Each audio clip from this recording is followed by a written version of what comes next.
The International Residual Mechanism for Criminal Tribunals is now in session.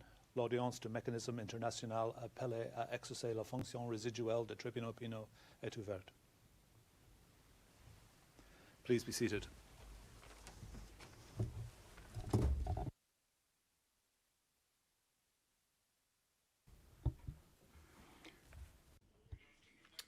Bonjour à tous. Je suis rejoint cet après-midi avec le juge Elbas et la juge de Guzman par le truchement d'une vidéoconférence. Tout d'abord, qui avons-nous pour l'accusation, s'il vous plaît?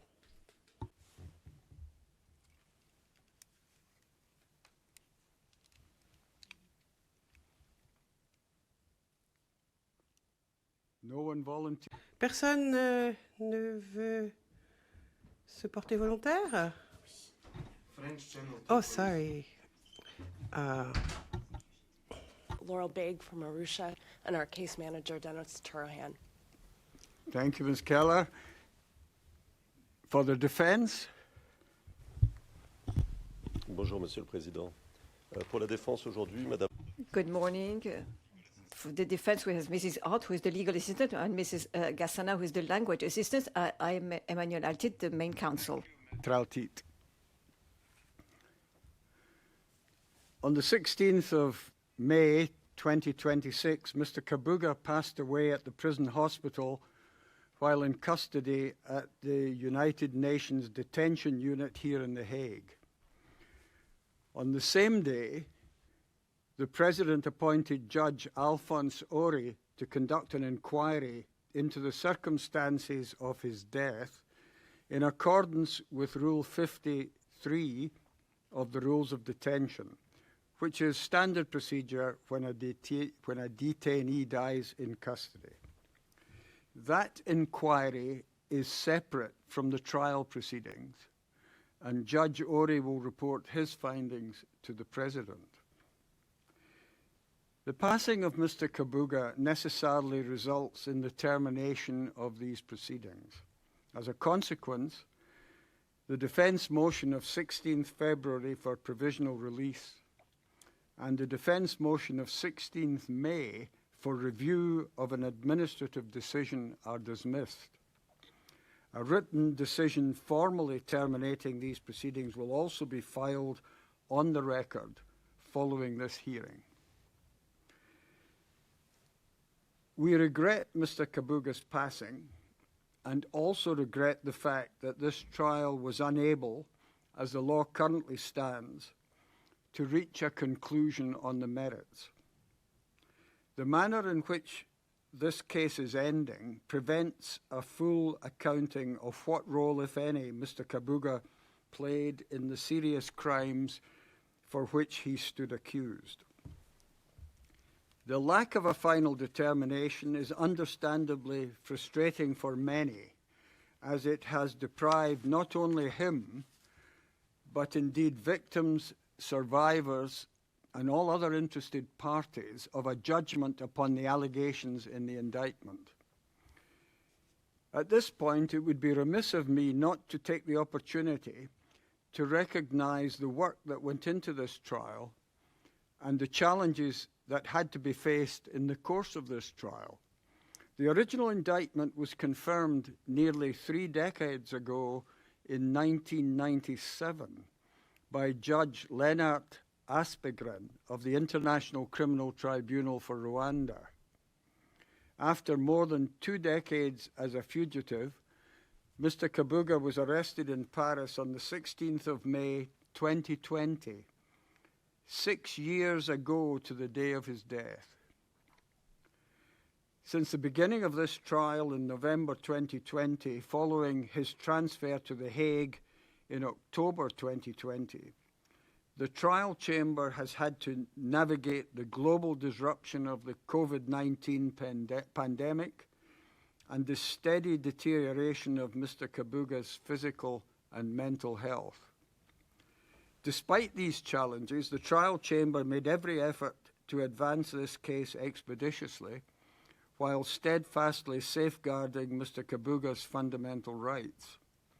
To that end, the trial chamber managed a vast body of evidence, hearing 24 prosecution witnesses in court, ruling on the admissibility and engaging in a preliminary assessment of over 500 exhibits, including the written evidence from more than 90 witnesses.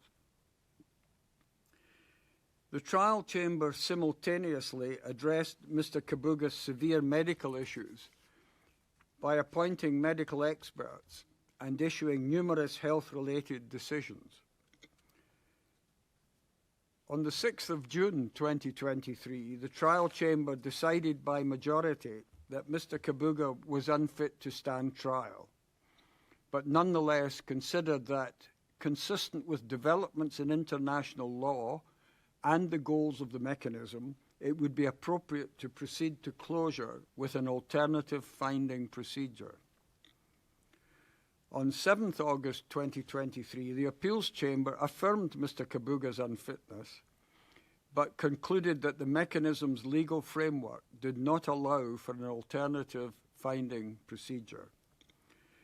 Remanding the matter back to the trial chamber, the Appeals Chamber instructed us to impose an indefinite stay of proceedings and to expeditiously address the issue of Mr. Kabuga's release. In the period since then, and despite the assistance of the chamber, the defence was unable to find a state willing to accept Mr. Kabuga on its territory. The trial chamber also explored Rwanda as a possibility.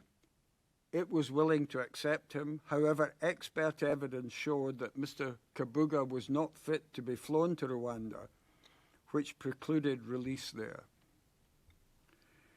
Reflecting on the last 6 years, it seems to us that this case has highlighted a systemic gap in international criminal procedure that the trial chamber hopes the international community will continue to examine, namely how to achieve justice for an accused and for victims of alleged crimes following a determination that an accused is permanently unfit to stand trial.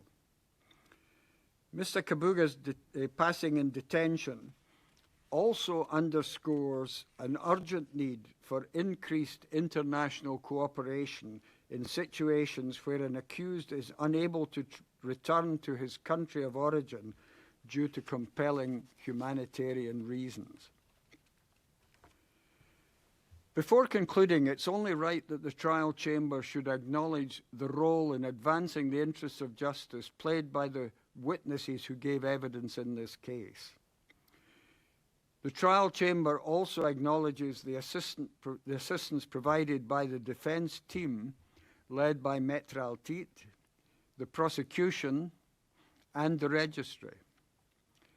This trial chamber considers it a privilege to have worked with colleagues who exemplify professionalism, collegiality, and above all else, an unwavering determination to ensuring that a justice is achieved.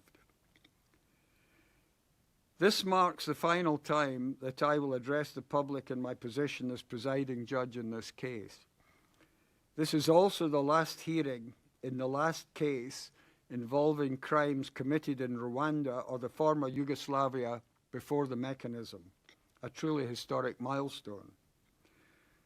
The legacy of the mechanism's efforts in this case and its achievements, along with those of the tribunals for Rwanda and the former Yugoslavia before it, towards ensuring accountability, remain a vital and lasting cornerstone of the United Nations contribution to peace and security in the aftermath of atrocity. This Kabuga hearing is now closed. The case is now closed, and today's hearing is now adjourned. Thank you. All rise, veuillez vous lever.